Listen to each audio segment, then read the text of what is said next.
All right, we'll kind of keep going here. So we went through that statically indeterminate stuff. And we'll look at temperature today. Okay? You've had physics, you might have had this. I don't know.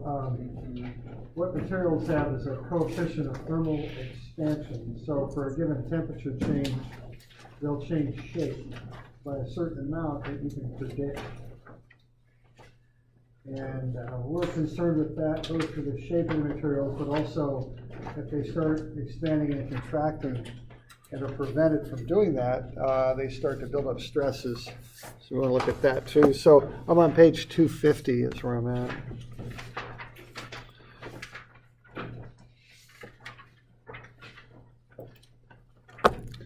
All right, so these are temperature effects on materials. All right, generally speaking, when the temperature goes up, the material absorbs energy, and that shows up in, I think, basically how the atoms vibrate, and you end up getting a little bit more space between them, so the temperature expands. So if you have that original length, if the temperature goes up, that length will generally increase. There's what's called a temperature-induced strain that causes the length to increase. Alpha is called the coefficient of thermal expansion, which generally for the working range of materials is pretty linear, not perfectly, but pretty linear. So that can generally be multiplied by the change in temperature to get the strain, and then you can multiply the strain by the original length to get the final length, or the delta, I'm sorry, the delta there. All right, so let's say that we've got some steel railroad tracks, and this should be on, what is it, 262 or something? You got that in there? Now, if you got an older version of the book, you might have a slightly different version of this problem, but it's not a big deal. You can just kind of write over it. So this is 262, I think. So let's say we got steel railroad tracks that are being laid here in the Willamette Valley. The segments of track are 39 feet long. Let's say the temperature is 60 degrees Fahrenheit. Let's figure out the gap that we should use between the segments of railroad track. Okay, so we're going to assume that the railroad tracks will go up to 150 degrees when they're in a hot summer day in the sun, okay?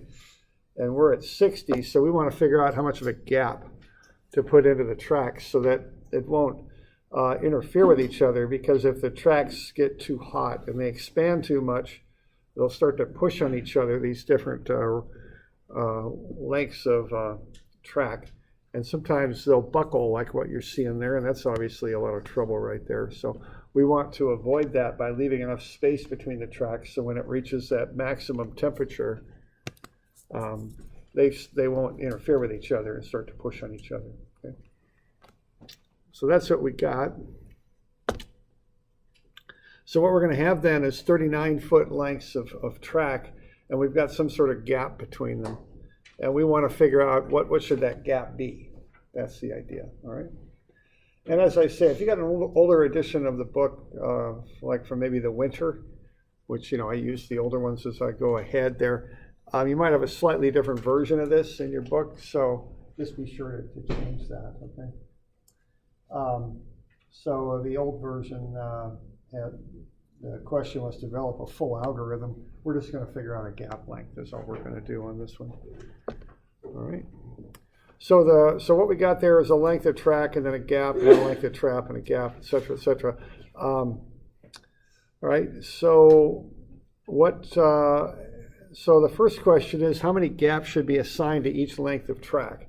If we're going to use 39 feet as our original length, how much expansion can we have in the track?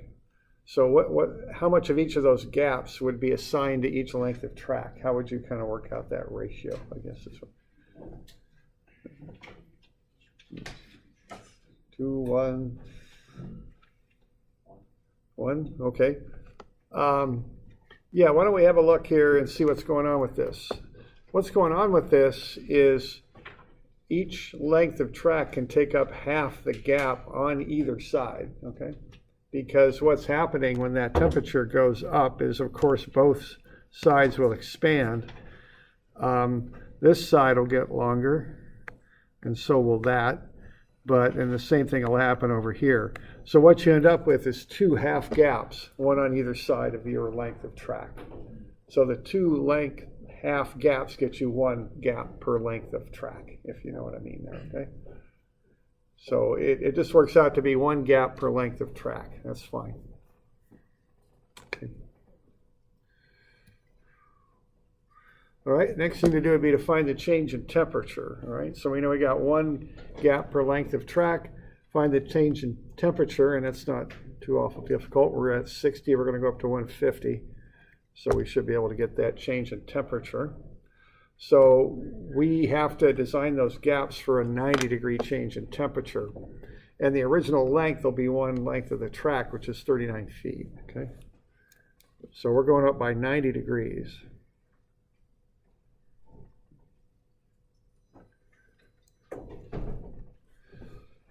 All right, so for 90 degrees, we want to find the temperature-induced strain.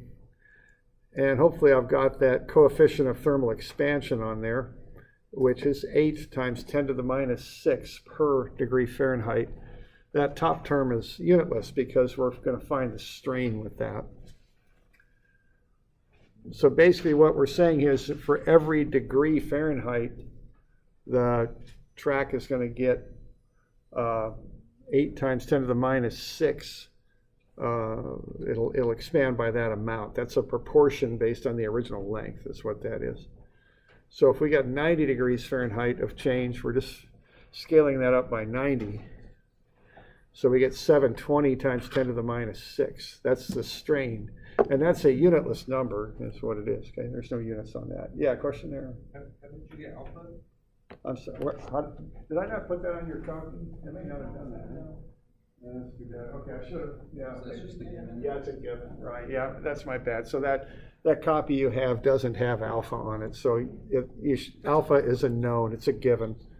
So what I should have written on there, which apparently I forgot to do, was that alpha is 8 times 10 to the minus 6 per degree Fahrenheit. That's a given.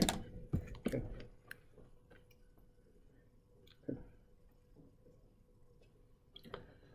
All right.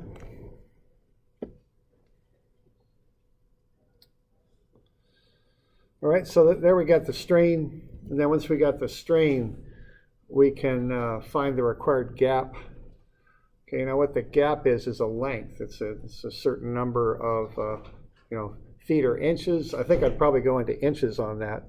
So what I'd do with that is I would convert feet to inches for 68, and then multiply that by the strain. And there's the gap to lay the track at. Okay. So if you put the lengths of track that far apart, when that temperature goes up to 150, this thing will expand out, the other one will too, and they'll just touch, but they won't really start pushing on each other. That's the idea. Okay.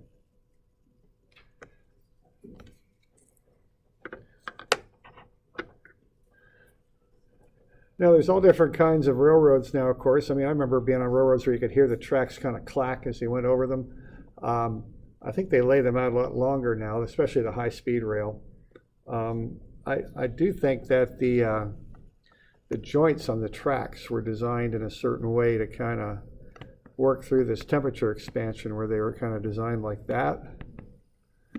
So when the temperature expanded, they'll kind of go over and under, each other like that, and it left more room for expansion. Okay.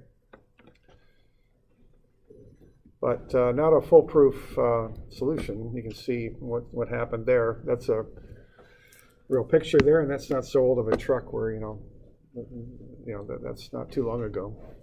Doesn't look like. Okay. All right. All right, so 0.337 inches apart. So what, 3/8 of an inch, something like that? Okay. So we're doing all right with that? Okay. All right, now what we're often interested in engineering is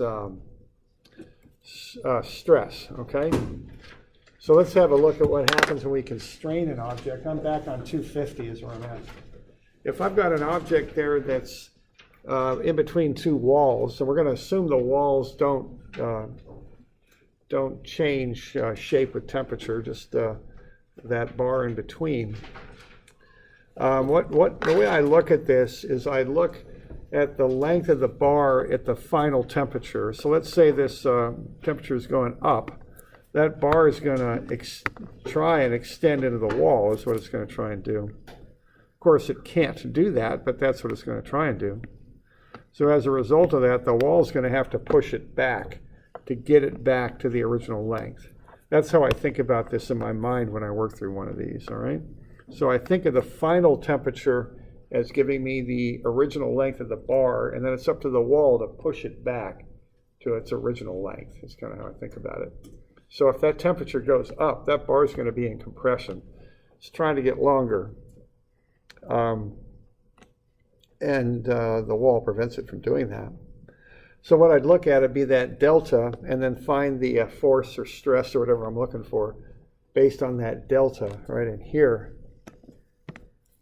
that and figure out what the stress is or force in the bar. Okay.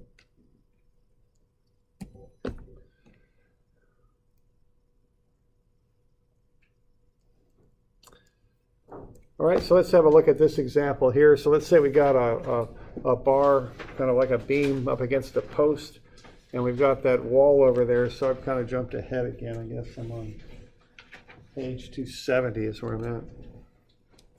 So at 25 degrees C, the bar fits in there tightly, but exerts no force. And let's say the temperature goes up to 37. Let's find the maximum normal stress in the bar and the shear stress on the post. Okay. And I gave you the material properties over here, right there. We're going to assume that the wall and the post don't move when the temperature changes, okay? The only thing that's really directly affected by temperature is the bar.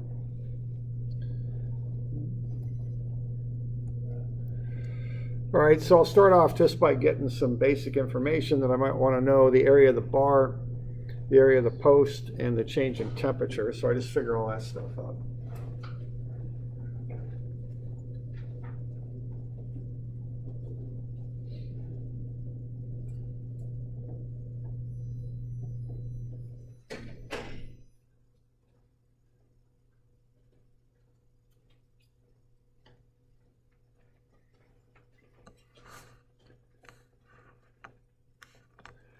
So I'll start with that.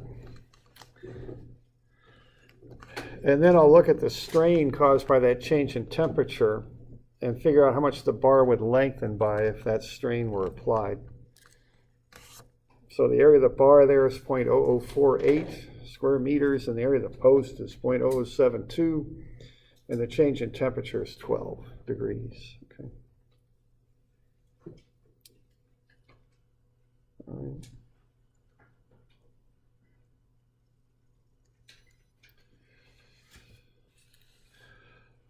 All right, so the strain, to get that, I take alpha times delta t. All right. So alpha is point, and that decimal's a little light there, but that's a point right there, 0.0005 per degree C. And then I'll multiply that by the 12 degrees C temperature change, and I'll get a strain of 0.006. So there's the strain. I'm going to find the lengthening, the delta. Okay, so if the strain is delta over L, that means delta is the strain times L. So I got the strain and I got the length. So multiply those together and I'll get 0.00432 meters.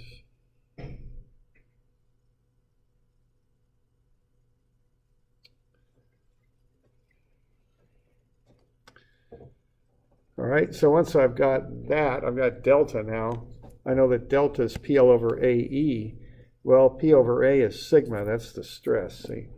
So delta is the stress times the length divided by E. So the stress is delta E over L.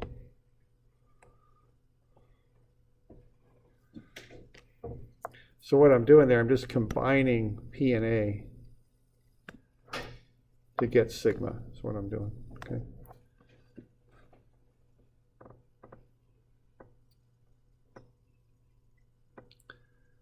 And then I just solve for sigma. It's delta E over L. So I can just plug all that stuff in because I got delta that would happen if the bar were free to expand. Okay.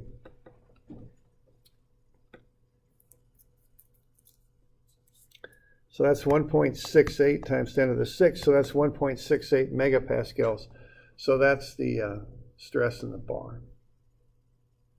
Okay.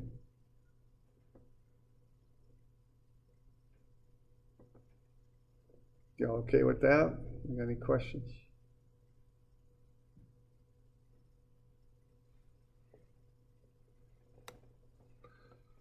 All right.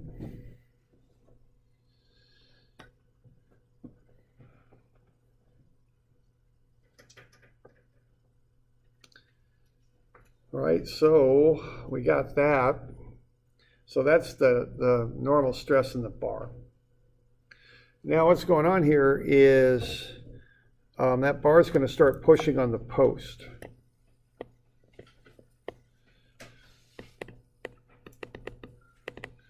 So how hard is it going to push on the post? What's that force that it pushes with?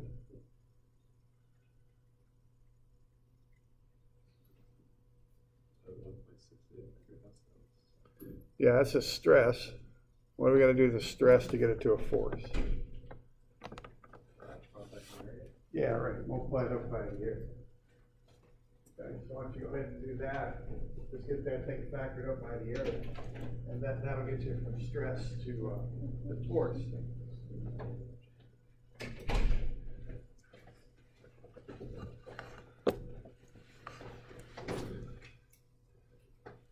Okay.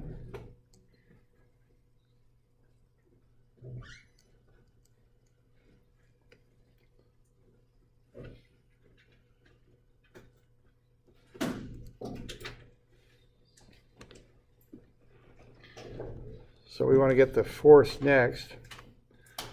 So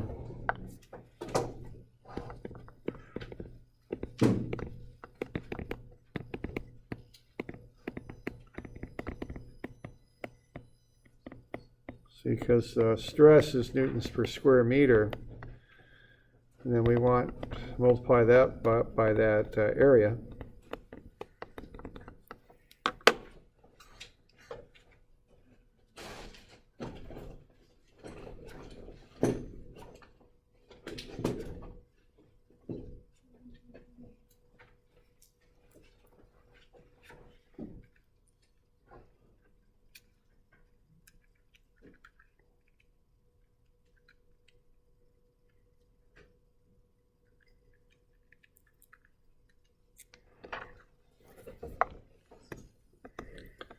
So that's 8,064 newtons. All right, with that. So that's going to push on that post, like so. Okay. Now, what's the shear force in the post then?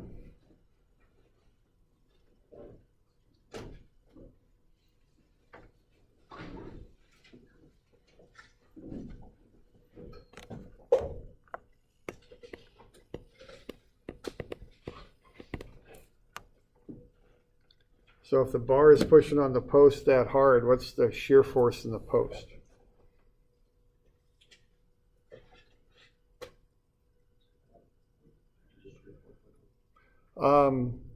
Yeah, that's going to cause the shear force. But what the shear force is actually going to be is going to depend a little bit on a free body diagram, right? Because we always want one of those. And see, if we do this, we've got to cut through the post not once but twice to isolate and find that internal force in the post, because the post is supported, as you can see by that hatching, top and bottom. So they're both going to resist that.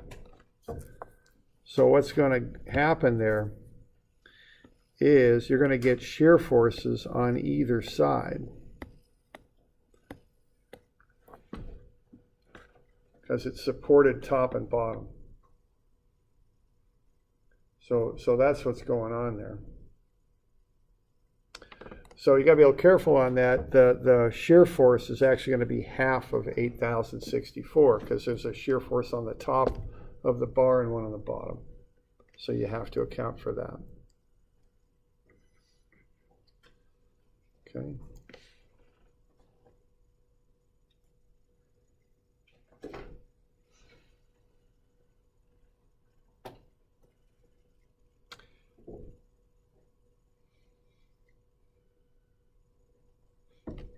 So let's see. We'll come back to this bit here. Don't worry about this stuff just yet. We can get to that later.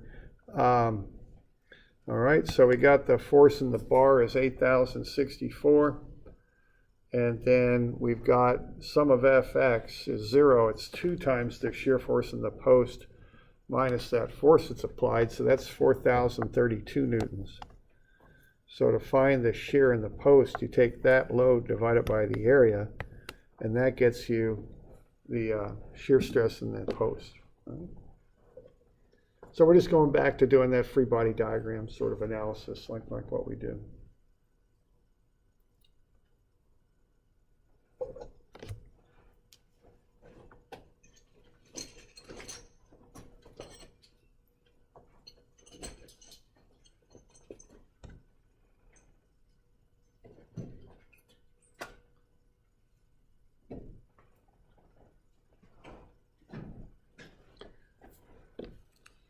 So we all right with that?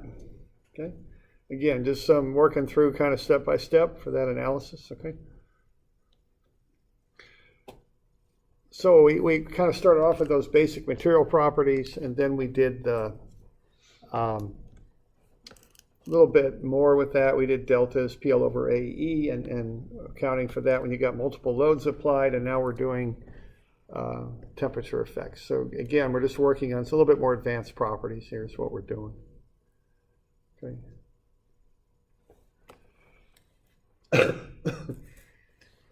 All right, now the next thing we're going to do is going to kind of diverge in this a little bit. We're going to get a little bit more analytical here in how we approach this. Okay.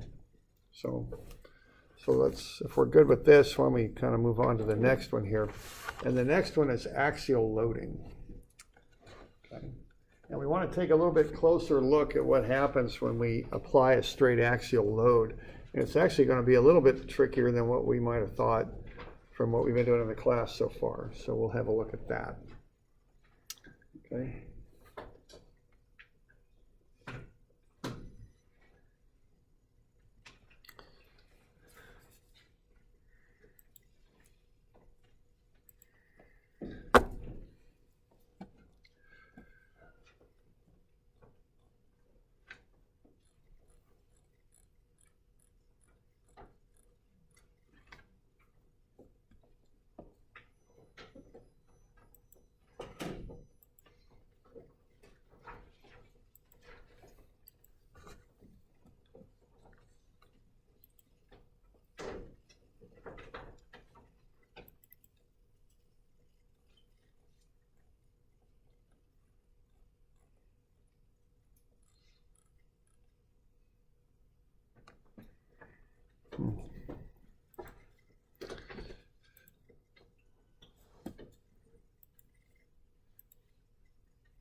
All right, so let's have a look. Now, we were talking about axial loads. Now, those are along the main axis. If we're only applying a load from one side, one dimension, that's uniaxial loading. You know, uni means one, so that just means loading along one axis is what that means. Let's have a look here at how that might affect these objects that we're loading up. Okay.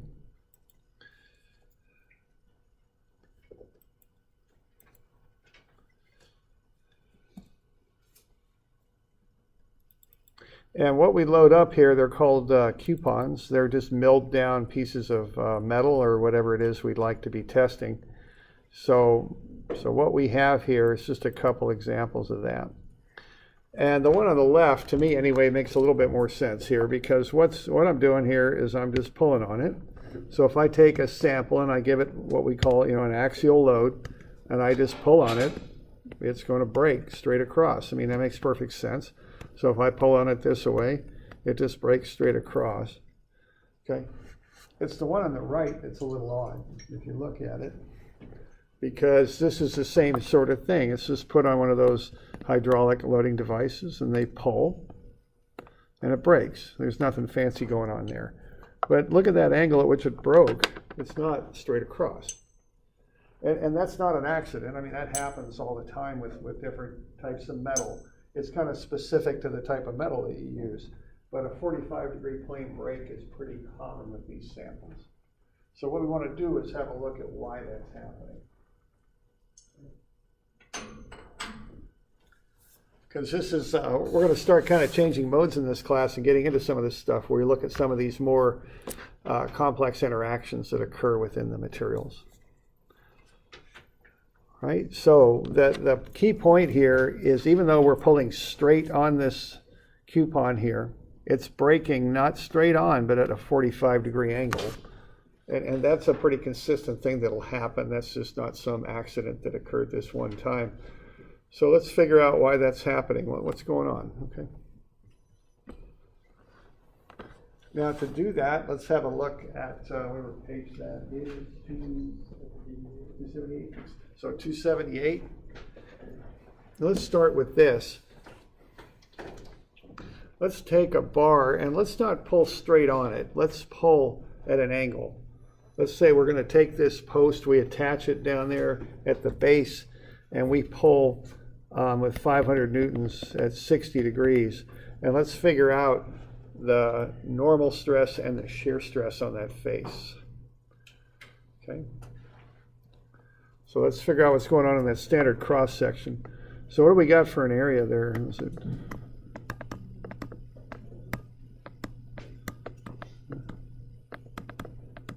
So we just multiply, it's just rectangular, so we just find the area there, right?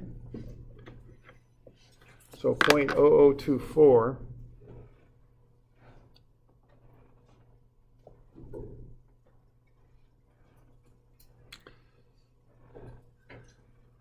Right, now if we want to find the normal stress on that face, we got to do something with that load, right? Because it's not pulling normal to the face. So we want to find the component of that load that's normal to the face that it's acting on. We all right with that? So we got to do a little bit of trigonometry there. So what's the load that's normal to the face? We'll call that P. Yeah, 500 newtons. Sine 60, right? Otherwise known as 433 newtons. Okay.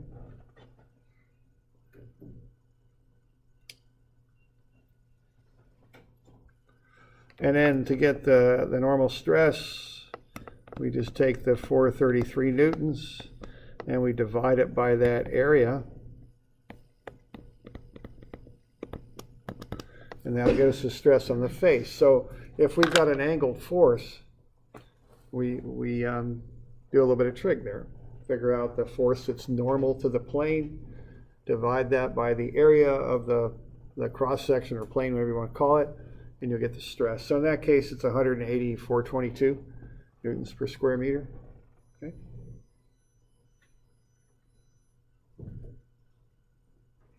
We're doing all right with that?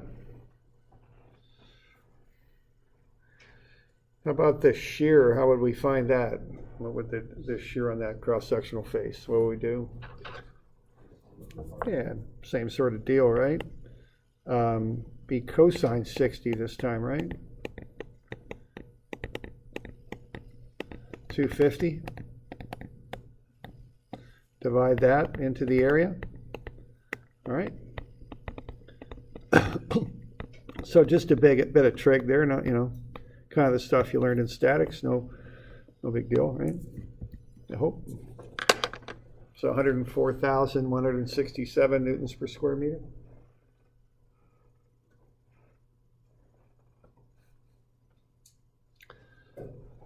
All right, now that's the first run at this. And what we did there, instead of what we've been dealing with so far, are forces that are normal, that are nice and squared up, normal to the plane.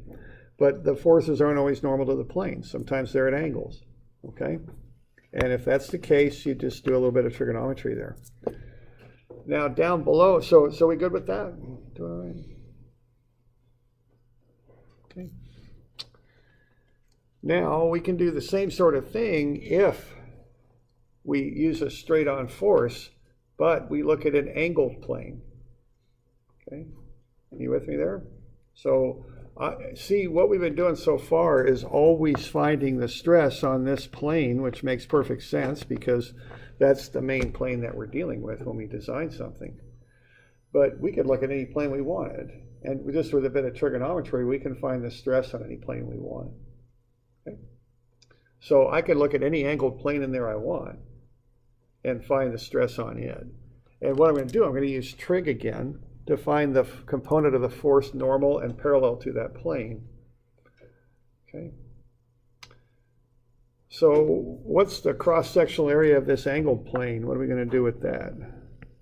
We want the cross-sectional area of that. What am I going to do?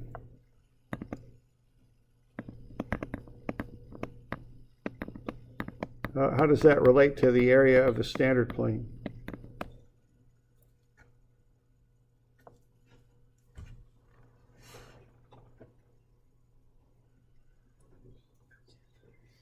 Yeah, I got to use cosine 30. What do I do with the cosine of 30? Yeah, divide it, right? Because if you kind of make a 2D analogy out of that, this is the area, so the area of this plane here will be A over cosine 30. Not times, but over, because that hypotenuse area, so to speak, is bigger. So I want to divide by cosine 30. You all good with that? Just based on how that right triangle's laid out? Okay.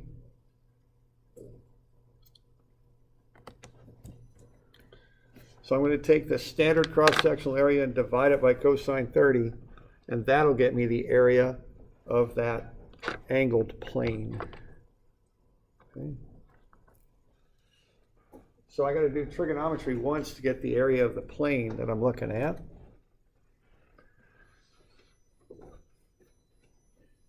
And then I got to do it again to get that load kind of resolved, you might say. So there's a component normal to the plane and a component parallel to the plane, all right? So what's P going to be? What's the component of that 500 Newton load that's normal to the plane? What do I do with the 500 newtons?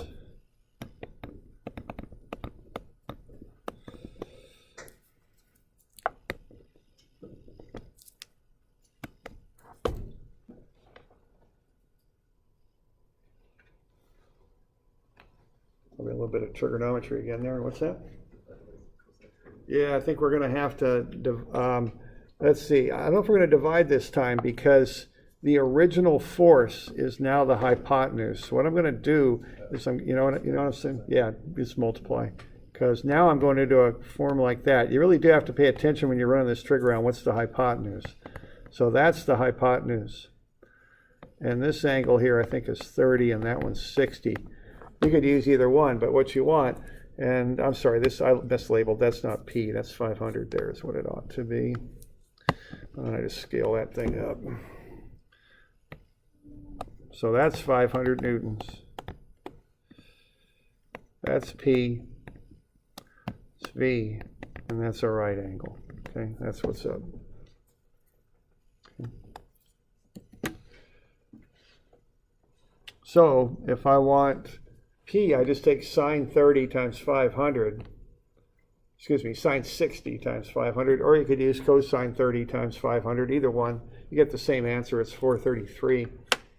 and then you divide it by the cross-sectional area of that angled plane. Okay. Which instead of being 0.00224 like before is now 0.00277. So there's the stress on that angled plane.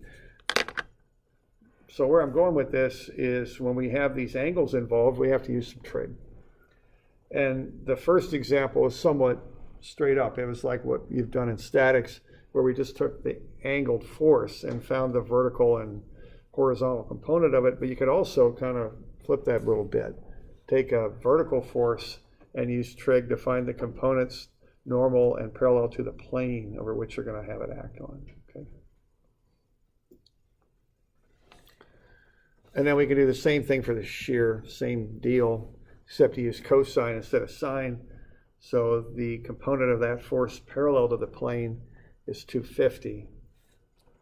And then you divide that by the area, okay? So we got 433 and 250, like so, okay?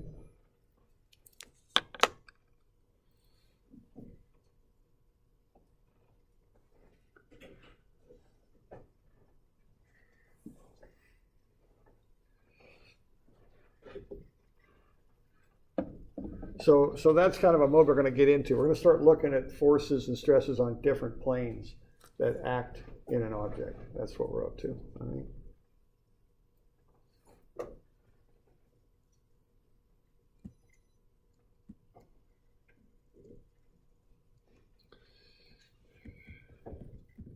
So if we back up and we look at this, what's happening here for this bar is, if you look at, I think that's aluminum, and if you look at how the structure of aluminum, it has a plane of weakness at 45 degrees. That's what's going on there. It's kind of like the grain on a piece of wood. It's a little bit weaker to certain types of failure.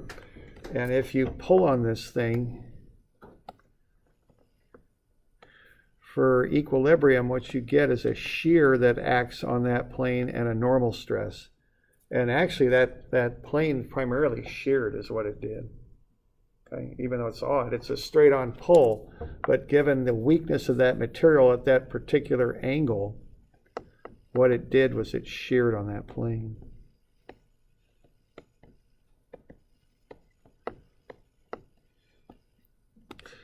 Okay, so depending which side you're looking at, you get an action like that acting on that plane, and that was enough to fail it.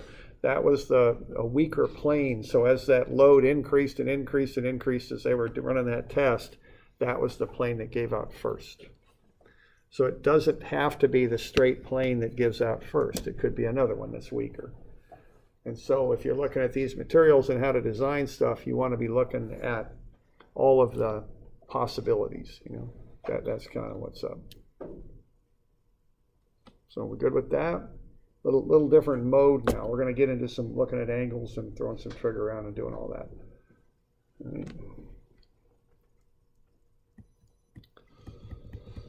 All right, so we can kind of get more systematic about this if we take a bar and pull on it. And I've kind of reoriented the bar and made it horizontal here, but you know, no big deal. It's just how that goes. Now what we're going to do here is look at the standard cross-sectional area of the bar.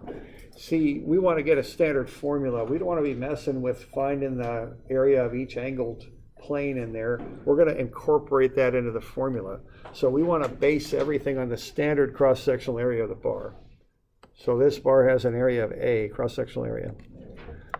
Okay, now we're going to cut an angle of theta, and we're going to be very particular about how we orient that. We're going to start at the cross-sectional plane, standard cross-sectional plane, and positive theta is counterclockwise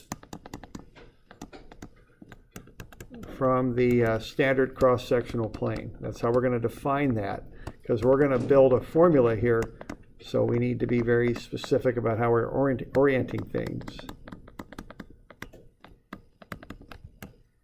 Okay. So we're doing that. Counterclockwise from the standard cross-sectional plane, and then what we're going to look at are two possible forces acting on that plane. One's a normal force, and the other's a shear force. Okay. So the normal force I'm labeling N. I called it P on our example, but I'm using P over here, so I guess I'll just leave it as N. That's normal to the inclined face, positive tension, negative compression. Then I've got the shear force, which is parallel to the face. Now that is kind of a funny sign convention, but it's like the moment sign convention. If that shear force, as I have it drawn, would rotate this element clockwise, that's actually a negative. And if it would rotate it counterclockwise, that's a positive. Just like the moment sign convention from statics, 2D moments.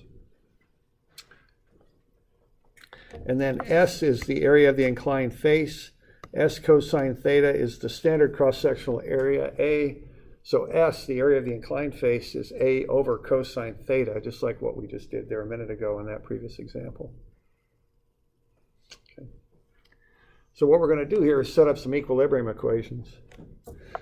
So we've got, if we want to, we're going to have the normal force acting up that way, the shear doing that, and then we'll look at this angle right here, theta, which is that angle right there.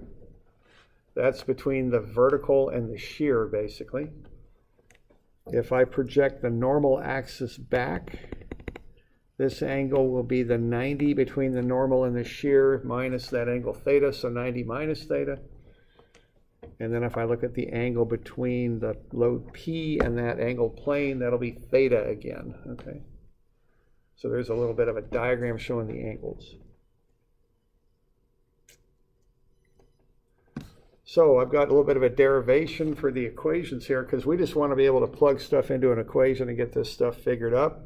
So if I want to find the normal stress on an inclined plane for an axially loaded bar, I'm going to have N, this force, is equal to P times the cosine of that angle theta.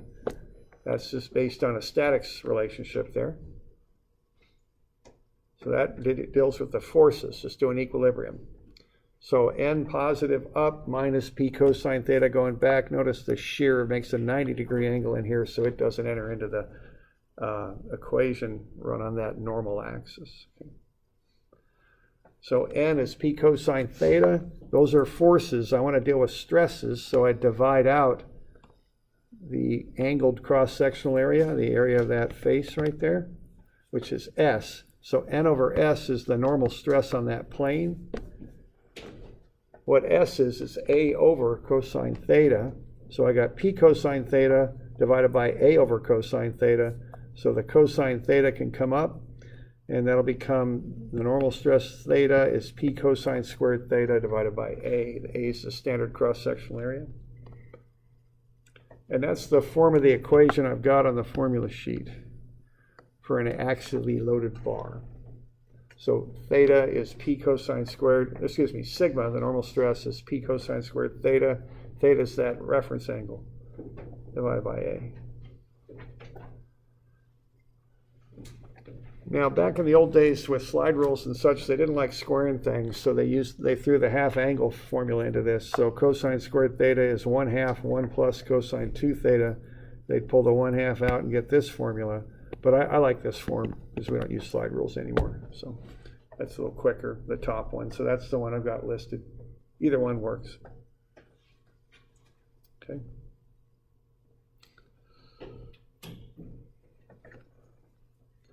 So the idea there is all you got to know here is the load and the standard cross-sectional of the area of the bar and the angle that you're dealing with. You plug all that stuff in, you can find the normal stress on any plane you want.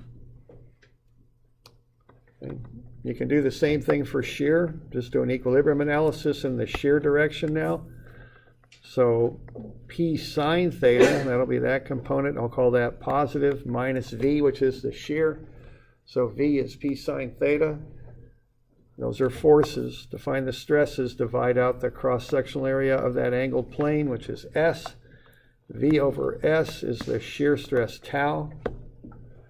That's P sine theta divided by A over cosine theta.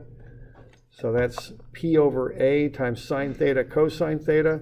we could throw in the negative to kind of resolve that shear sign convention there.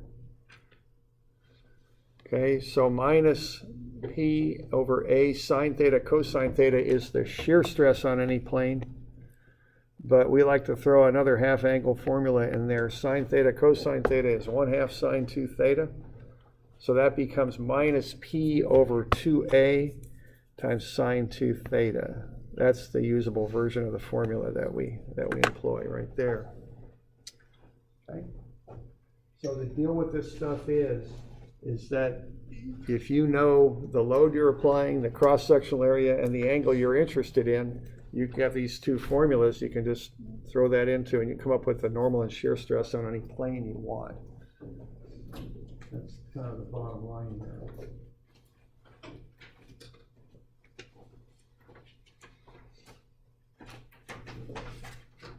So, doing all right with that?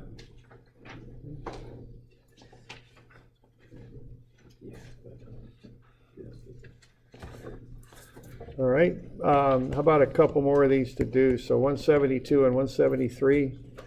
Well, the other two were due Monday, is that right? Yeah, so we'll make these due Monday also. We'll cover them tomorrow, I bet. Okay. Good to go with that? Questions? Okay.